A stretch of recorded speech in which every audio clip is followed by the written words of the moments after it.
With what happened at Faithless Forum, I've decided it right to issue a public apology and condemnation of said acts.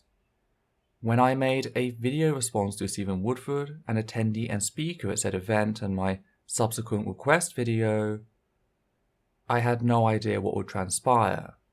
Acts comparable to arson tore through the secular community, bringing pain and anguish to many. So let me say it clearly. I condemn what occurred, and I apologise.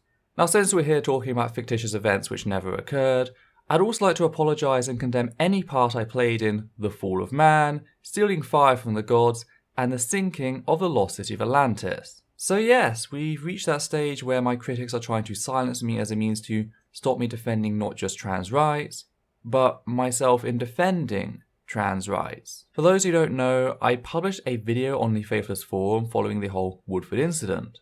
I've seen similar situations in the 8 years I've been part of the secular YouTube community and had concerns about what could potentially transpire at said event. So I made 2 simple requests. I asked people to keep an ear out for said claims that I fracture the atheist community, and, if they emerge, remind people of the truth of what happened. And that was it. Now, a big part of what I did was actually a preventative measure. People are less likely to start shit if they know the person they're talking about might find out.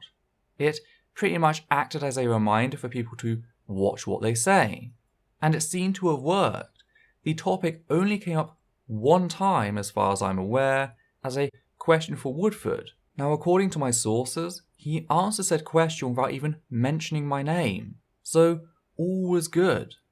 So why am I making this video? Well, I was on a live stream with Maddie from Objectively Subjective, talking about the state of the secular community, and I had my Twitter open at some point.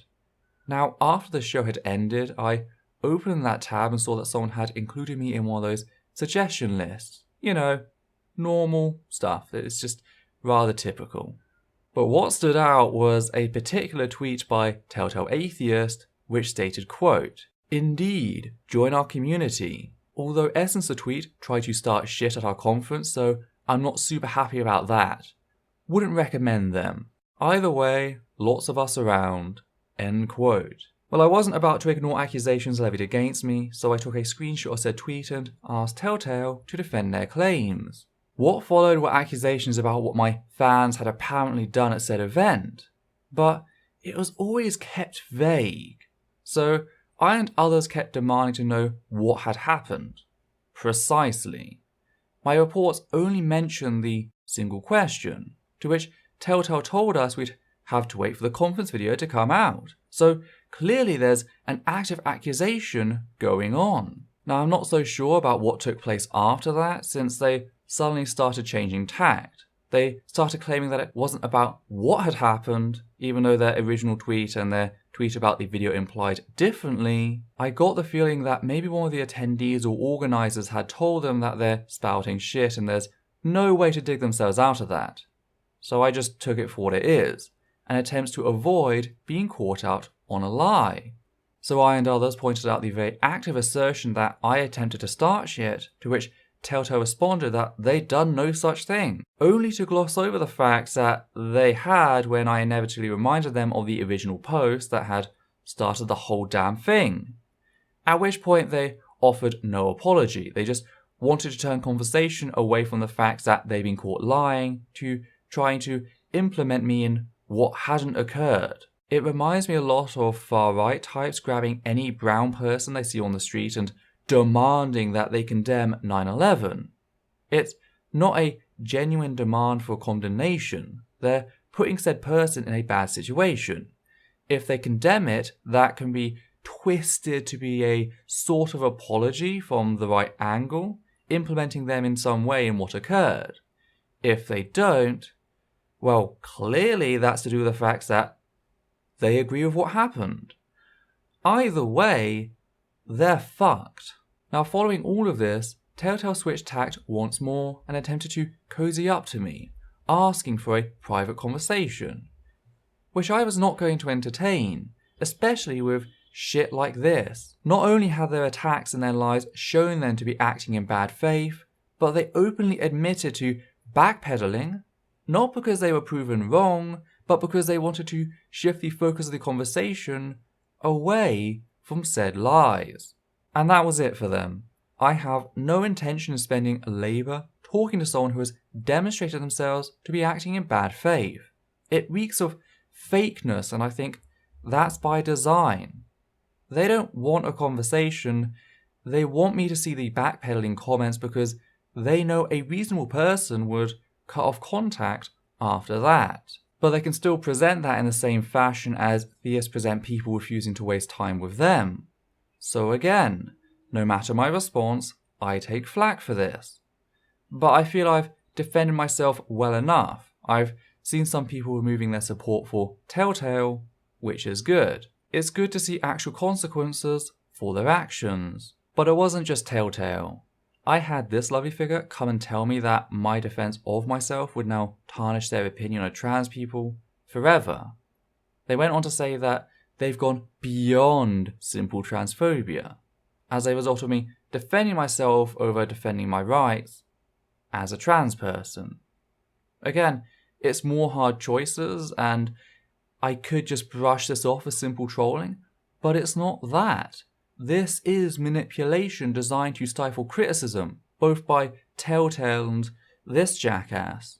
You need to know what happens to trans and other minority voices in the secular community. This acts not only to justify the transphobia they started with, since, no, I don't buy the "I used to support you." If you claim to have supported me, only to revoke said support when I acted in self-defense, that's not actual support. But it's also designed to disarm me. Pretty much they want to disable my defense response. I can't defend myself without them revoking some allyship, which, by the way, proves said allyship to be fucking false to begin with. But they don't care about that. All they care about is putting me back in my place. I first discovered the label trans and the various sub-labels in 2011, at which point I started going through them to figure out which one described the sense of identity I had had since I was a young child. And I kept that hidden for years because I was too afraid to come out. And as part of that, I couldn't defend my peers as much as I wished, and I have to live with that. But I can tell you one thing, I'm not going back there, and these attempts to stifle my voice can all get fucked. I don't like what I'm doing, but it's necessary. My rights are not up for debate. Me defending myself over defending my rights is not up for debate. This is a game for people like TellTale and this Friedel. It's not for me. I actually have something to lose from this emotionally draining conflict, and it is emotionally draining. I shared TellTale's tweet with a friend of mine, not realizing that her child was a massive fan of him. It feels shitty to know that I'm breaking a lot of heroes, and it got to the point where I actually broke down crying over this fact whilst talking to both Maddie and Godless Cranium. I had to walk away for a couple of hours to calm down. This work is not leaving me feeling good. I don't do it because of positive reinforcement, but it is necessary. And I know that some people already see me as foreboding, so perhaps people's perceptions of me aren't exactly changing. But this isn't something I do out of joy. It's something I do out of desperation, out of pure fury of the injustices being wrought.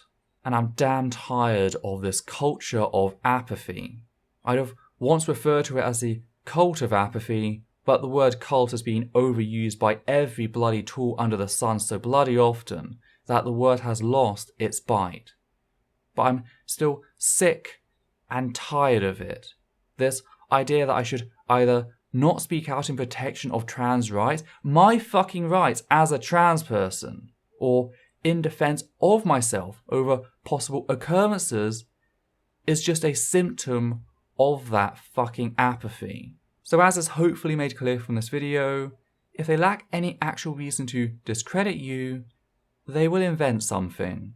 And I'm questioning as to whether this is simply motivated by a sense of protectiveness surrounding a single conference, or whether it's an opportunistic attack used to try and poison my character in relation to recent discourse. Nothing is simple anymore, and as TellTale has shown, his word on this can't be taken for shit. I mean, TellTale was so protective of his conference that he attacked someone with a known history of documenting shitty behaviour and reporting back on it. The fact that I'm making this video can't be a surprise, and surely someone of basic intelligence would realise that by forcing my hand on this, Faithless form now becomes tied to libelous allegations. Allegations which include comparing my actions in defending my rights as a trans person to the burning of kingdom halls and target harassment of women until they close their accounts. When people search Faithless form in future, this video will appear, and none of that can be a surprise to TellTale Atheist if they're half as smart as they pretend. So what does that tell us about their motivations here? But what do you lot think? Are we coming to a tipping point in the secular community, or am I just being hopeful? Did anything I say in my Woodford or subsequent Faithless Forum video amount to starting shit? Was TellTale fair in comparing my actions to the burning of kingdom halls and target harassment of women until they close their accounts? Did I miss something you lot noticed? If so, please leave us a comment down below. As always, please check out our other videos. You can also support Essence of Thought by Patreon, and in doing so help us reach our goal of becoming ad-free. We'd just like to say a big thank you to everyone who's already given to the channel so far, giving a special thanks to the following people: Hannah Banghart, Matthew Kovac, Brad R, Muck Gay, John Schoenrock, Daniel Martinez, Sam Braxton, Evan Heimberg, Alexander Williams, Atlas5, and Doyle Jackson. Take care now, and we'll see you next time.